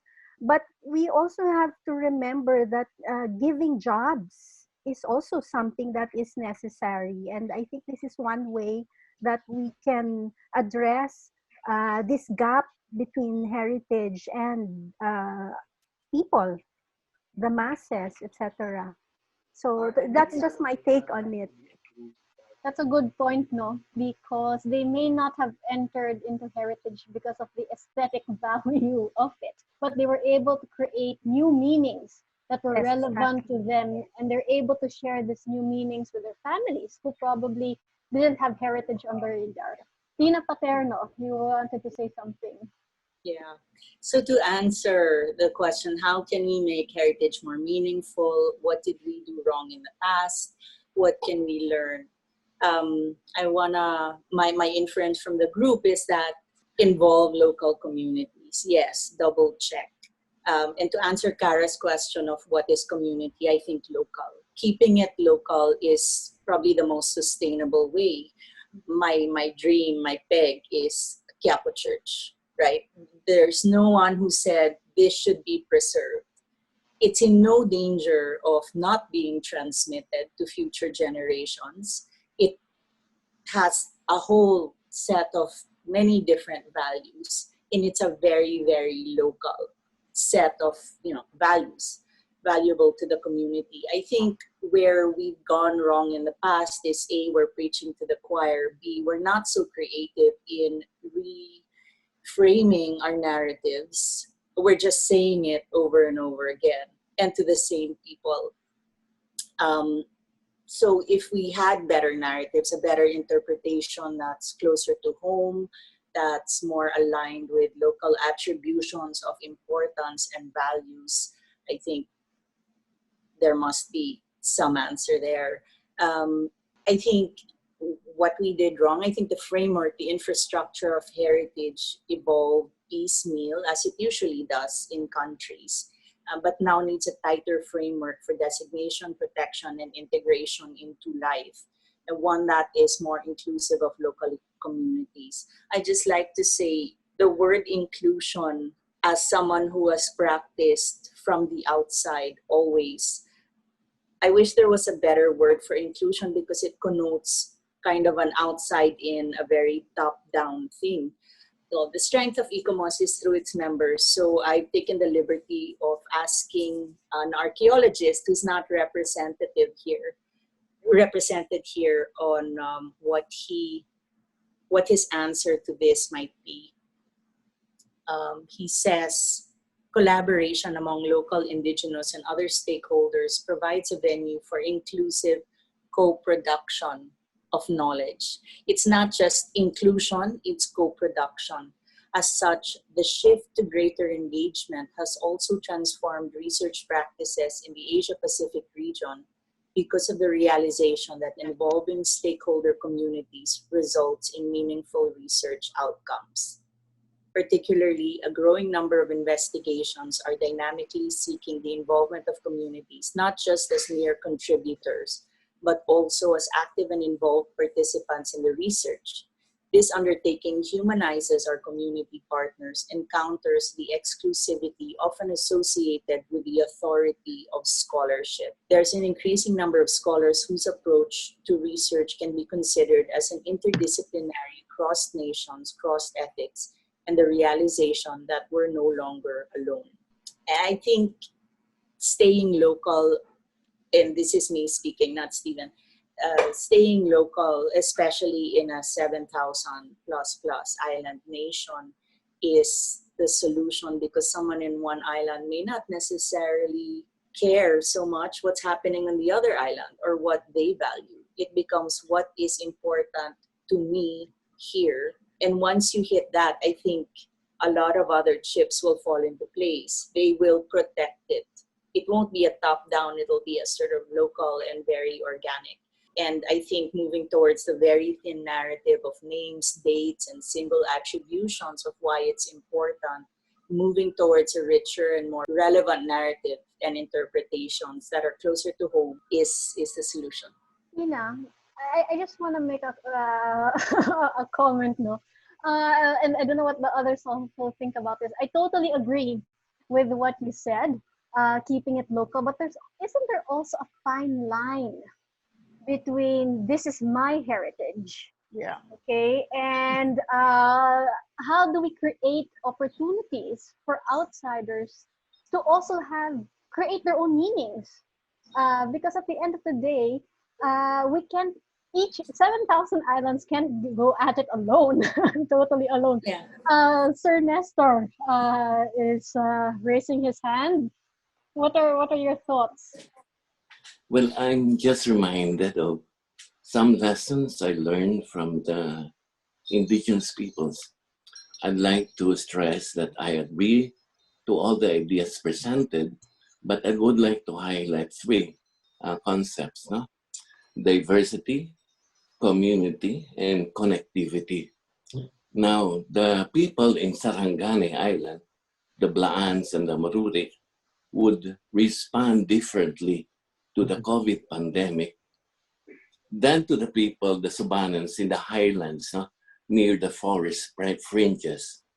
I would say that diversity could usher in finding different pathways to resiliency and self-sufficiency. But as emphasized by the different colleagues, self-sufficiency and resiliency should be the goal of heritage conservation. How would I say that? Now, we live in the rural, urban, and highland continuum, and so the different settings would determine different strategies, constituencies, and convergences. Now, I would like to be reminded of what Dr. Johnson has said. Now is the time that we are threatened by a pandemic. Our survival is threatened. But Nick Johnson says that the survival of the Filipino nation depends upon the survival of the indigenous. Because the indigenous and self-sufficiency and resiliency has always been proven throughout. No? But the indigenous communities, like the Subanans that have worked with, are also threatened beyond COVID. There are 3 C's at hand: conflict, community health, and connectivity. I would say conflict is always there. I am worried now of if there would be a chance of massive remigration back to Mindanao and encroachment into the ancestral domains, that would lead to more conflict, aside from the armed conflict that is also escalating. Now, the COVID brought about by the commuters also brings in a lot of other threats to survival. Now, community-based conservation should really look at the survival of the local, I would say. And it's not just surviving economically or with public community health, but also strengthening harmony and cohesion, which is actually the principal value of intangible cultural heritage. And therefore, how do I connect diversity to connectivity? We must learn from the indigenous, and the indigenous also learn from those in the coastal lands. But they are not connected, especially now that there is restriction in travels and restriction in contacts. Much more, those in the highlands are neglected, with the adage of the last mile first in terms of internet connectivity. They really are not into it. And therefore we lose a lot of wisdom and insights how they cope with the day-to-day situation, especially now with the pandemic. And we were discussing with Attorney King that perhaps this is really time that we can use technology, digital technology, to improve connectivity by installing point-to-point connectivity to other communities so that voices of diverse people can really be heard and lessons can really expand, like has been said, of knowledge generation in different contexts and different settings. Daghang salamat. Daghang salamat. Actually, there's a question from the audience, from Ian Morley. I'm not sure if this has already been partially answered. How can heritage be used as part of post-COVID-19 recovery? And the second question is, how can LGUs use heritage as part of the rehabilitation of people's emotional, physical, and financial well-being? I think part of this has already been addressed. Would anybody want to add anything to what has already? Eric, yes. Eric, you're on mute. Can you hear me? Yes. I'd like to add a brief comment or again observation to what has been discussed in the past 10 minutes, talking about involving the community. I guess we can all agree that it is important to involve the community, right? However, the involvement of the community rests on the perhaps optimistic assumption that the community is actually interested in heritage preservation, which is not always the case. Or if it is the case, it may be misguided. Let me give you an example. When we did our inventory of ancestral houses in Bohol in 2006 and 2007, we came across a few hundred of them. We interviewed them. I remember vividly one interview. There was this owner of an old house around 1900, and she said, yeah, she really loved the house. She inherited from the parents. She really adores it, and she wants to restore it. We were very happy. Until we asked her, what does she mean with restoration? She means, well, I want to replace all those rotten wooden walls with beautiful concrete. I want to replace the old roof with GI sheets and make it really a nice house. So, guidance. Be careful if you might get what you wish for. Take another example of vegan, which came to the forefront in the 1990s. But when experts from Manila went there, or not only Manila, but primarily from Manila, went there, the community was not at all interested in preserving the houses. They wanted what they considered progress. And it needed a lot of involvement of outsiders to actually turn the mood around in vegan and open the local community towards the idea of preservation, which initially was rejected as another imposition from Imperial Manila. Last but not least, coming back to Bohol, I also remember vividly a conversation we had with one of the mayors on the plane going to Bohol, whom we asked what his community was actually interested for. Obviously, they were interested in development and progress. And we asked him, so when you ask around your people what they were actually longing for, what is it? They said, well, first and foremost, they want a shopping mall. So I warn against assuming a priori that local communities are always interested in the way of heritage as we understand it, as urban, middle-class urbanites. Thanks a lot. Thank you, Eric. I think that's exactly it, no? How do we define community? Because I would think that the real estate developer should be part of the community because heritage cannot exist in silos. We are in an urban landscape or a cultural landscape.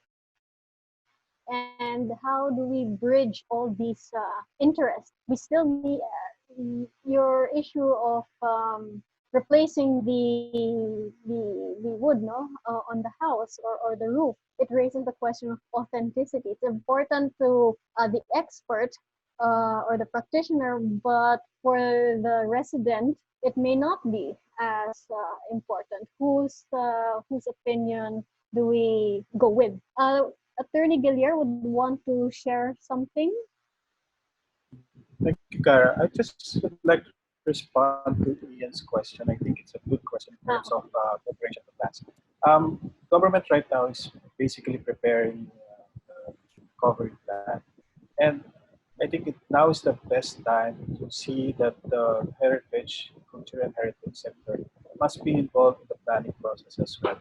But to do that and to lay value to the question of how the local government units can use and see the meaning of heritage in terms of their preparation for the recovery plan, there are several premises that we need to establish. One is that heritage must continue to be seen as a cohesive factor for the community. So it can contribute to the cohesion in terms of the community's common good, and it can also be collectively seen as a collective means to define the community itself. So that's meaning and identity. So, to just to sort of uh, tie in also the basic premises laid by Chen also. She raised the interesting question of the interesting fact of going back to the basics, and that messaging of going back to the basics actually emphasizes the value of meaning and identity to the community. So it's not just going back to the basics as we see it, it's actually going back to the basic of where we stand, going back to the basics of culture and heritage and its meaning and identity. So the challenge here basically right now is what will be the basic messaging? What is the messaging that we should be adopting to the different stakeholders, whether it be the local government unit, whether it be the community itself. So it should be, the messaging should be perfectly clear, concise, that they see the value and meaning of heritage. So unless they see that, it will be difficult to integrate or ensure convergence of culture and heritage into any recovery. Thank you, Gillier. Claudia, you wanted to say something? So in response to Professor Morley's question, so as I mentioned a while ago, these COVID-19 pandemic and health crisis really highlighted, the problems that have been existing way before even pre-pandemic period. So it made us realize that, these artists have been displaced for a very long time and they've been sacrificing a lot. And, we needed to wait for this. We need not to wait for another pandemic in order for us to, perfect or correct what we did wrong in the past. So in order to do that, we need to improve and we need to really strengthen our law, particularly the echo, the past discussion of the Heritage Conservation Society about the encounters and the experiences of implementing the RA 166. We have to do a lot of things. We have to amend it in order for us to somehow increase the protection and make stringent guidelines and measures in order to protect these heritage sites. So I think unless we really help each other, I've been seeing some comments that there are presence of local government and as well as non-government organizations working together. I think it's a good sign already. And then what we need to do now is forward our thinking, our way of thinking, and address these possible these potential problems and loopholes that the law possess. So of course we need to penalize whoever violates the law. That's the best way in order for us to protect our heritage, be it natural heritage or cultural heritage, immovable or movable. So as part of the post-COVID recovery, we realize our shortcomings, what we did wrong in the past. So I think we can use it as a springboard in order for us to develop new tools, new guidelines, and also to realize as well that the community can do something about it, that the community can act on it, even though they're restricted, even they're confined in their personal spaces. People are very resourceful, and with that, I think that's the best response that we can do. Let's move forward, and at the same time, let's not dwell on our past mistakes and make these mistakes our learning lessons in the future. Thank you. Okay, thank you, Claudia. Definitely lots of lessons. Working with communities, finding narratives to make it relevant, reaching out to people who were unintentionally excluded, trying to find ways to make it relevant to them, learning from our Indigenous brothers and sisters, and them also learning from us. So I think it's really opening up more channels for dialogue, cooperation, and meaning making with regards to heritage. There's a comment here before we move on to the next part of the discussion. This is already not. I totally agree with Madame Chen's insight on the danger of making heritage conservation participation absolutely free. Apart from our operational costs, this is related to the issue of fair remuneration for the works of our cultural workers and conservationists, as well as artists. Sites, particularly those that espouse our natural heritage, may encounter sustainability issues in the long run. So thank you for that. I'm not sure who it's from. It's from you, Raji. Okay. It's from Raji. Pinahirapan mo pa ako reading it. Okay. The next question that we were asked to address is with regards to the conservation practice and issues of authenticity, sustainability moving forward. There's actually a question from the audience directed particularly to, I don't know which Tina, Tina Bulaong. Tina, how can built heritage be funded if restoration will now be assigned to a lower rung in priorities? How can EP training be put to use if there are no projects? Okay, so I have been reading that question a while ago. Thanks for giving me a chance to respond to it. I believe the question is from Ms. Tats Manahan. Yeah.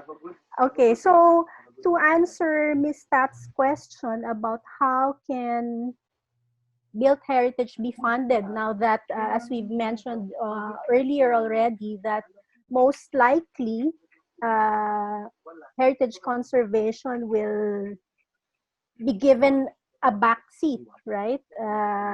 In terms of funding, etc.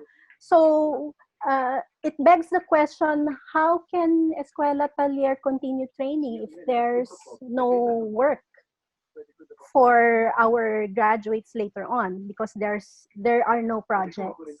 And this is in fact a question that we've been asking ourselves in the past 11 years since we've started operating, how can we become relevant?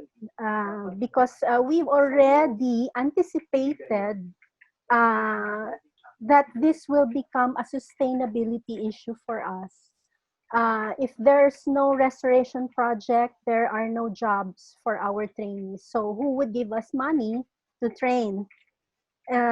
So this is why we've thought that we need to evolve and be able to respond to current needs. We're not even planning for responding post-COVID. We are going to respond to current times now. What are we going to do now so that our graduates are able to maintain their employment? And one of the things that we've thought of is that our projects would have to shift.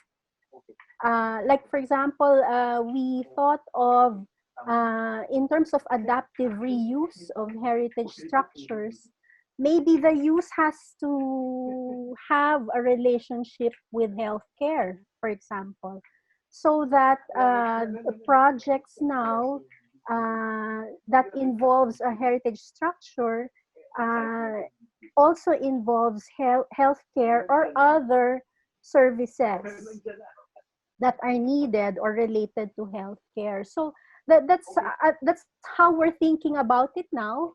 Although, of course, these are requiring some reprogramming on our part.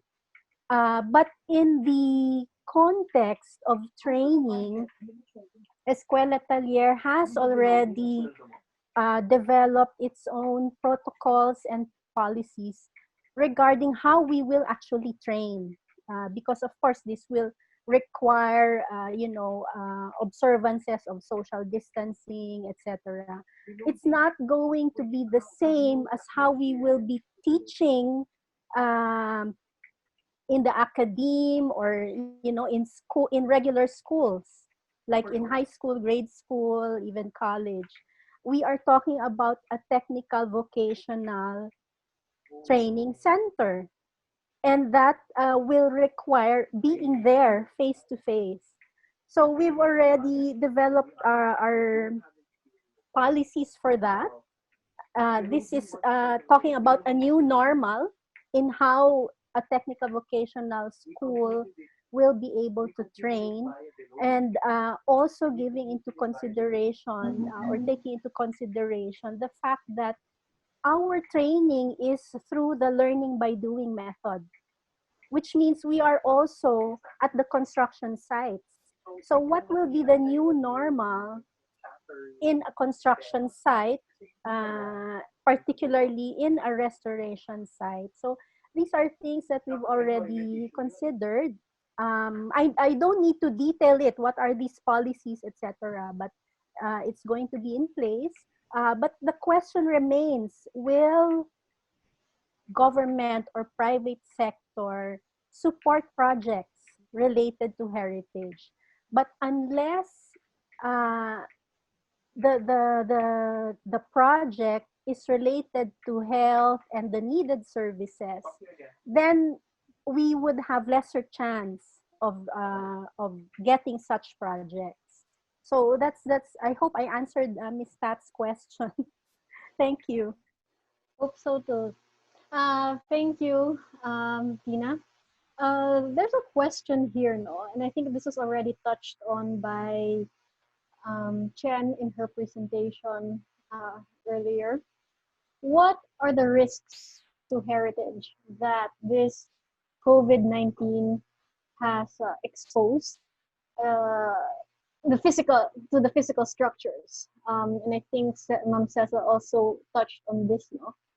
How resilient are our heritage structures, our cultural institutions in dealing with crises? This is not an earthquake, this is not a flood, but it's probably affecting our buildings in another way. And what can we do to ensure that these buildings are protected at this time? What would anybody like to? I think ICOMOS Philippines, Tina Paterno, was part of a DRRM program. Was a pandemic ever in the equation? We did not count pandemics as part of the equation. We were looking at physical vulnerabilities, earthquakes, tsunamis. Yeah, pandemic not part of the equation. Not okay. So, yeah, Chen? Well, we know that the virus affects people, not structures. But what we need to be worried about is if we start losing our experts because of this disease. We've seen it in the medical profession. We're losing doctors. Every month there will be like news of these doctors, experts in their field, they're dying from this disease. And there are more doctors, specialists in the medical field than there are heritage conservationists. So we have to be very careful when we start going out again because there's very few of us. So that's one thing that I'm concerned about with regards to the risk element of this. In my work, for example, part of my job is to conduct consultations with communities to get primary data, you get their insights, their fears, or whatever. I don't know how I'm going to do that when we resume. I'm the only light at the end of the tunnel I'm seeing is when we get the shots. We may relax a bit when we get that confidence to go out again in the field and do the things that we used to do, because it's not going to be as effective if we don't do it the way that we should be doing it. I cannot do remote planning. I cannot be like an armchair planner. I have to be there, right there on site. We're having a tough time now with my site planner because we're doing a site development plan for community in Surigao, and she lost the chance to go to the site because of the lockdown.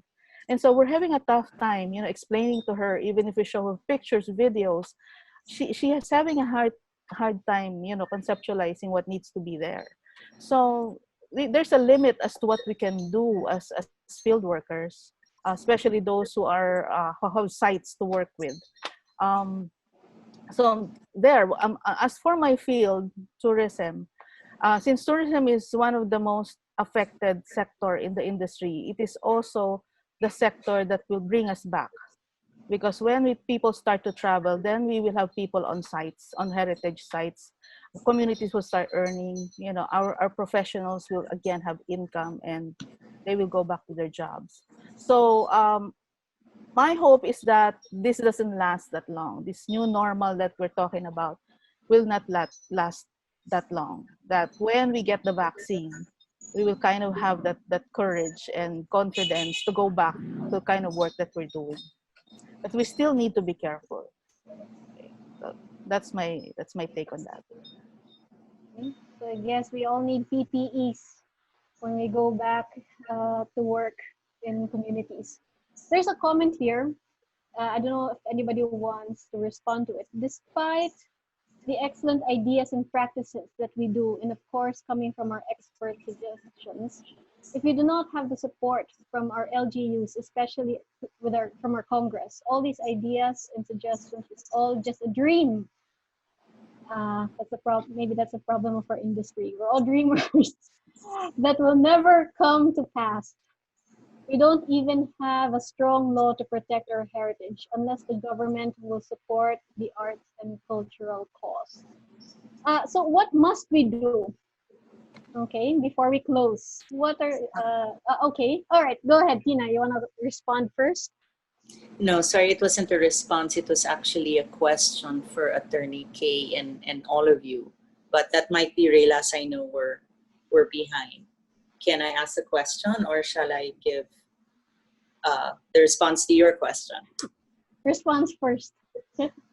Okay. So the question is the answer to which question? It's more of a response to a comment from Francis Aina Jr. Let me just read it again. Well, as we've all been saying, no, the framework needs readjusting. The system is not so efficient. The system for identification, protection, conservation. Within that framework, however, are there things that we can still do?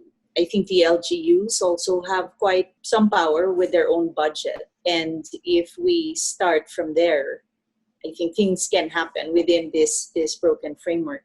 And he says support from our LGU, especially to our Congress, all these ideas and suggestions are just a dream. We don't even have a strong law to protect our heritage. I think the heritage law, which is now 10 years old, has enough teeth, and Kay, please correct me if I'm wrong, has enough teeth to actually send someone to jail for violating that. But we're not. And perhaps that's a question that needs to be answered, because we can refine the law however we want and make it a really workable law. But if no one actually summons it, uses it, of what use is it really? Just a comment from Eric. Just to say something about the effectiveness of the heritage law. Yeah, it does provide hefty penalties, including up to 10 years imprisonment for violating certain of its rules. But to my knowledge, this has never happened and is unlikely to happen. And by the way, it wouldn't be the solution. The main drawback to my mind with the heritage law is it hasn't provided for any systematic counter-checking of any demolition or renovation permit vis-a-vis an inventory of presumed cultural heritage. In other words, if you are planning to demolish an old house, it's only the sensibility or knowledge of the local building official that stands between demolition and preservation. And that's the thing, it's not yet codified that every building application or demolition permit is to be cross-checked against a list of structures presumed to be 50 years and older, simply because in many localities there is no such list. Thank you. There's also a response from Cecil and Chen. Thanks, Kara. This is also in response to the question posted by Francis on the, what was it again? Yeah, anyway, despite excellence in practices, blah, blah, blah. Anyway, we go back to the RA 166. There's a law in place, but as we said, there's a lot of fine-tuning that has to be done. There have been government efforts also to address this concern on how to involve the LGUs with regard our advocacies. In fact, NCCA has been very actively working with BILG in involving them on our causes with regard heritage safeguarding. So there have been efforts to make tie-ups, several MOUs done, and in fact, the cultural mapping engagements being done by NCCA is one avenue to directly involve the LGU in our causes of heritage advocacies and safeguarding. What's probably unique about the efforts of the NCCA is that it highlights the role of each stakeholders with regard safeguarding heritage, grassroots involvement, the role of the LGUs, the role of the other stakeholders, the roles of the community. These are very much emphasized during MOUs, during the agreements done with the LGUs, because whether we like it or not, sustainability issues, the LGUs play a greater part in the sustainability issues for our causes. Plus, there's also a beautiful scenario which happened just maybe 2 years ago when culture became a significant part in the Philippine Development Plan. So the Philippine Development Plan Ambition 2040 specifically highlighted Chapter 7 involving culture as a significant aspect in the development of the Philippines. It's a long shot. We're still on the first steps and a lot has to be done, but we're moving forward at least somehow. Thank you, Kara. Okay, thank you. So we're down to our last 10 minutes. So to close the session, what's the advice? Any concrete steps? What are the 3 concrete steps we probably should take for our communities, for heritage moving forward? I think it's clear now that working with communities and creating meaning and value, not just economic value, social value as well, is important. Would anybody want to add anything before we close? Yeah, I know it's lunchtime. I'm sorry. Tina, Bulaong? Yeah, I think it's related also to what you've already mentioned. And we, just as a short brief background, we've talked about this a lot in the efforts that we've made towards developing a charter that would now carry with it several principles. And much of these principles we've mentioned in this discourse that we've been having this morning or throughout lunchtime. And what I wanted to highlight, aside from what you've mentioned, Kara, is the importance of education at all levels. Because if heritage conservation, history, and culture is included in all forms of curricula, then heritage conservation wouldn't even be a question whether LGU will recognize it, whether grassroots society will also participate in it, because it will already be a given, in all sectors of society. So I think we all should go back to education, plan it out in the short term, medium term, long term. So I think it's where we should start. I don't know if everybody agrees, but it's my 2 cents. Thank you. Final words before we close? Tina Paterno?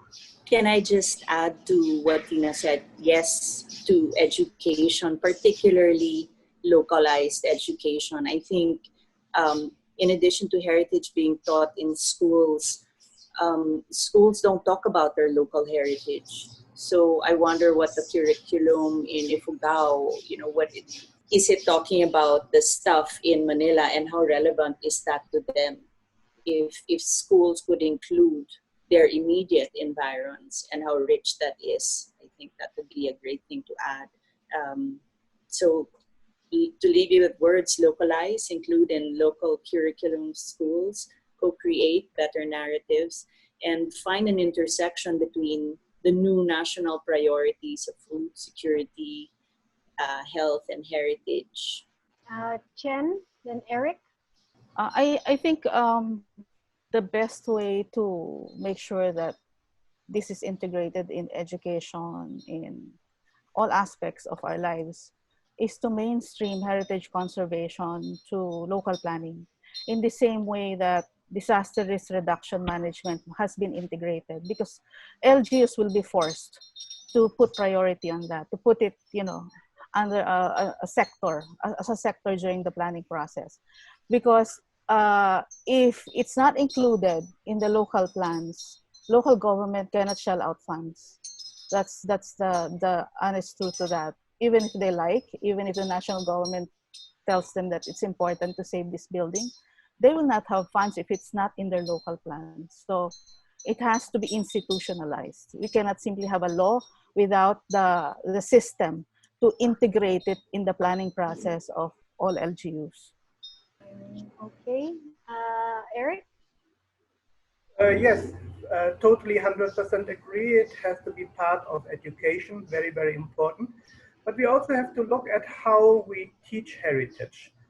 And that goes back to the narratives that we have. And the narratives are highly problematic. I do teach art appreciation at the Ateneo de Manila University. It's a compulsory course for all incoming first and second year students. And I'll ask them around, what is their perception of Filipino heritage? Turns out many of them wouldn't be able to answer this question. What is Filipino? What is our heritage and what is foreign? People have a lot of difficulty accepting, for example, our Baroque churches as Filipino. They have a lot of difficulty connecting our heritage to their Filipino-ness, because it is still often being said again and again, even in Intramuros, that, yeah, these are symbols of colonial expression, they were built with forced labor, they are evidence to the subjugation of our forebearers. I mean, just to take Intramuros Administration, which is great, but if we look at Intramuros itself, if we look at the, how do you call it, the sound, what do you call it, sound museum? Light and Sound Museum, also known as the House of Horrors, and that in the heart of Intramuros, which is basically saying everything that the Spaniards ever did is oppression, violence, murder, everything to be condemned. And there's absolutely nothing to counter that anywhere in Intramuros, other than perhaps now the upcoming new Intramuros Museum. The narratives are negative. And for a lot of people who do not have a deeper interest in heritage or history, and who have only seen the basics, for them, heritage is basically not Filipino, or not really Filipino. There's always this unease. Is it really ours or is it not? Failing to see what makes Filipino heritage unique, especially when you talk about built heritage. Our narratives are highly problematic. We have 2 more minutes, Claudia. Yeah, unmuted already. So very quickly, so heritage conservation can be understood as a way to make it possible for signposts of culture from the past exist in the present. So it forwards the notion that preserving heritage provides windows to access the past. However, of course, it is based on our conversation in the past 2 hours, I think, it is equally important to explain why these resources speak of culture. Admittedly, we often to forget that part, or sometimes we often to, just move forward and think about, oh yes, this is, and accept it and easily. This is culture, this is heritage, and so on. So to explain further or to articulate it, we need the help of other professionals, other experts. We need geographers, we need sociologists, we need ethnographers, historians to explain us the importance of culture, and for them to insert their viewpoints and their own personal lenses in the frame of heritage. So these experts can contribute to a lot to the discourse of heritage, particularly on the cultural theories and how to help people understand the form and the meaning of heritage. And at the same time, the bottom up approach, people must own the heritage. They must recognize what heritage for them and what heritage for other people at the same time. So needless to say, heritage has an immense role in helping shape the meaning of being a Filipino, like just what Eric said. And the growing historical memory consciousness within the public contributes meaningfully to the development of cultural heritage in the Philippines. Whereas heritage is not seen as an important priority of the national government for the meantime, the notion of heritage and its conservation exists in the Philippines. Heritage matters, and we must act on it, and we must continue telling about it and explaining to people, or helping other people to get to know more about their and realize their heritage. So that's my take on it. Thank you. Okay, thank you. I saw one last hand before we go. We're really running out of time. We've run out of time already, actually. Raji? So this is very short lang po, but in support to before integrating it to the local planning, as Vin mentioned, we want also an evidence-based policies. So we have to continue and conduct our consultative efforts that involve stakeholders at the local up to the international level. And of course, make it available, accessible, and understandable. And more importantly, valuable to Filipinos in general. And we will need a lot of efforts to collaborate and to make this realized. And yeah, that's Okay, so before I turn it over to our host, the ED of Nayong Pilipino, just to summarize, evidence-based, local planning, finding intersections, and education of all, so that we can work on the narrative, so that even though it's not declared, just like what Tina Paterno said, Quiapo Church survives because the people themselves value it. I think the ED, Kay, would like to say something before we all say goodbye. For joining this conversation. I think for a little over 2 hours, we dug up a lot of issues that we should have been asking years ago. And the fact that we're doing this during a pandemic can, help us look at the bright side and say that we're being pushed into doing the things that we should have done before. This provides a new lens and then should inspire us to work even harder, because the work of heritage, of creating systems, is work for the long haul that requires different kinds of experts and support from the community. And I think that's what we really should be working on. How can we better communicate what we're trying to do? So thank you very much, Cara, for facilitating this, and for everyone for sharing really good ideas. Be certain that we're taking note of everything, and then helping craft policies that could really push us in the direction where heritage is preserved properly. Okay, so thank you very much, everyone, for the discussion, all your ideas, your insights. I'm looking forward to learning more from our indigenous communities in Davao, Sir Nestor, and in up north. And yeah, I think there's a lot more here. I think we touched on the question really of the narratives, why we're doing this, and how we're going to be relevant moving forward by working with other industries, other disciplines, and going beyond economics, but a triple bottom line. So thank you very much, Nayong Pilipino.